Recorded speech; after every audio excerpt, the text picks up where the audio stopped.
સુરતમાં દિવસે ને દિવસે એ હત્યાના બનાવો વધી રહ્યા છે. ત્યારે લિંબાયત વિસ્તારમાં વધુ એક હત્યાનો બનાવ સામે આવ્યો છે. કાપડના વેપારીની 3 શખ્સોએ જાહેરમાં હત્યા કરી નાખતા વિસ્તારના લોકોમાં રોષ ફેલાયો છે. 2 આરોપીની ધરપકડ કરીને પોલીસે વરઘોડો કાઢતા મોટી સંખ્યામાં લોકો ત્યાં ઉમટી પડ્યા હતા. આરોપીઓને ફાંસીની સજા કરવામાં આવે તેવી લોકો માંગ કરી રહ્યા છે. ત્યારે શું હતો મામલો, જોઈએ રિપોર્ટમાં. સુરત શહેરના વિવિધ વિસ્તારમાં ગુનાહિત કૃત્યો વધી રહ્યા છે. ત્યારે લિંબાયત વિસ્તારમાં વધુ એક હત્યાની ઘટના બની છે. શુક્રવારે મોડી રાત્રે 3 લોકોએ કાપડ બજારમાં કાપડના વેપારી આલોક અગ્રવાલ પર જાહેરમાં છરીઓ વડે હુમલો કરી તેની હત્યા નિપજાવી છે. આ સમગ્ર ઘટનાના સીસીટીવી ફૂટેજ પણ સામે આવ્યા છે, જેમાં 3 શખ્સો કાપડના વેપારી પર છરીઓ વડે હુમલો કરતા જોવા મળે છે. સીસીટીવીમાં કેદ થયેલી આ ઘટના લિંબાયત વિસ્તારમાં ડુંભાલ ફાયર સ્ટેશનની સામેની છે. 3 હુમલાખોરો એક પછી એક 50 વખત છરીથી હુમલો કરતા સીસીટીવીમાં કેદ થયા છે. આ પછી હુમલાખોરો છરીઓ બતાવી સ્થળ પરથી ભાગી જાય છે. મૃતક યુવકનું નામ આલોક જંદારામ અગ્રવાલ છે. ઘટનાની જાણ થતાં જ લિંબાયત પોલીસ સ્ટેશનના પોલીસ ઇન્સ્પેક્ટર સહિત ઉચ્ચ પોલીસ અધિકારીઓ ઘટના સ્થળે પહોંચી ગયા અને તપાસ શરૂ કરી છે. કાપડ વેપારી આલોક અગ્રવાલની ક્રૂર હત્યાથી સ્થાનિક લોકોમાં રોષ છે. લિંબાયત પોલીસ સ્ટેશન ખાતે ગઈકાલે 2 વાગ્યાના અરસામાં વહેલી સવારે એક બનાવ બન્યો હતો, જેમાં મર્ડરની ઘટના હતી. આ બનાવ અનુસંધાને પોલીસે તત્કાલ ત્યાંથી જે ઘટના બની હતી ત્યાંની વિગતો ચકાસવાની શરૂ કરી અને તરત જ જે ગણતરીના કલાકોમાં જે આરોપીઓ હતા એને આઈડેન્ટિફાઈ કરી અને એને પકડી પાડ્યા છે.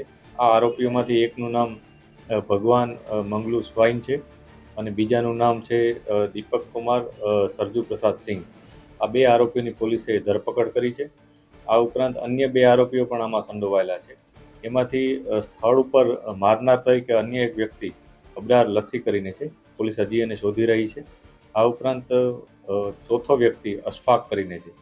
આમાં મૂળ જેનું કહી શકાય એ અશફાક છે કે અશફાકનો ઝઘડો જે મરણ જનાર છે એના સાથે થયો હતો અને એ ઝઘડા અનુસંધાને અશફાકના મિત્રો હતા. તો આ લોકોએ નક્કી કરેલ કે આને કઈ ને કઈ રીતના પાઠ ભણાવવો છે. એ પ્રકારની માનસિકતા સાથે એ લોકો આવ્યા હતા ત્યાં જઈ અને એના સાથે આવી રીતના મારામારીનો બનાવ કરી અને એની હત્યા નિપજાવી હતી. આ બનાવ અનુસંધાને પોલીસે અન્ય જે 2 આરોપીઓ છે એની પણ ધરપકડની અત્યારે પ્રક્રિયા ચાલુ છે.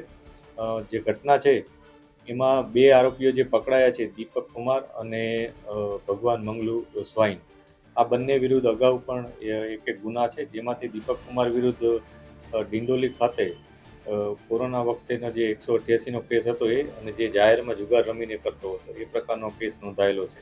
આ ઉપરાંત જે અન્ય વ્યક્તિ છે ભગવાન સ્વાઈન, એના વિરુદ્ધ 135 જીપી એક્ટ 135નો ગુનો નોંધાયેલો છે.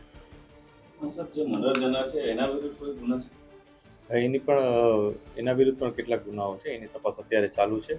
આ ઉપરાંત અન્ય જે લોકો સંકળાયેલા છે એના વિરુદ્ધ પણ અમે જે તપાસી રહ્યા છીએ એમાં કોણ કયા પ્રકારના ગુનાઓમાં સામેલ હતા. અને બીજી એક વસ્તુ એ છે કે આમાં જે લોકો ચોથાનું નામ આપે છે અશફાક, એને પણ એવિડન્સ અમે વેરીફાઈ કરી રહ્યા છીએ કે ખરેખર એ ઇન્વોલ્વ હતો, કઈ રીતના ઇન્વોલ્વ હતો, એ લોકોનો જે વાતચીત થઈ હતી એ વાતચીત અમે તપાસી રહ્યા છીએ અને એ મુજબ જે પણ એવિડન્સ મળશે એ મુજબ કાર્યવાહી કરવામાં આવશે. પોલીસે કાપડના વેપારી આલોક અગ્રવાલની હત્યામાં સંડોવાયેલા 2 આરોપીની ધરપકડ કરી છે, જેમાં ભગવાન મંગળુ સ્વાઈ અને દીપક કુમારનો સમાવેશ થાય છે. પોલીસે બંને આરોપીનો વરઘોડો કાઢ્યો ત્યારે મોટી સંખ્યામાં લોકો ત્યાં ઉમટ્યા હતા. હત્યારાઓને ફાંસીની સજા કરવામાં આવે તેવી સ્થાનિકો માંગ કરી છે. હત્યામાં સંડોવાયેલા 3જા આરોપી અશફાક લસ્સીને ફરાર જાહેર કરવામાં આવ્યો છે. અશફાક લસ્સીએ થોડા દિવસ પહેલા મૃતક આલોક અગ્રવાલ સાથે ઝઘડો કર્યો હતો.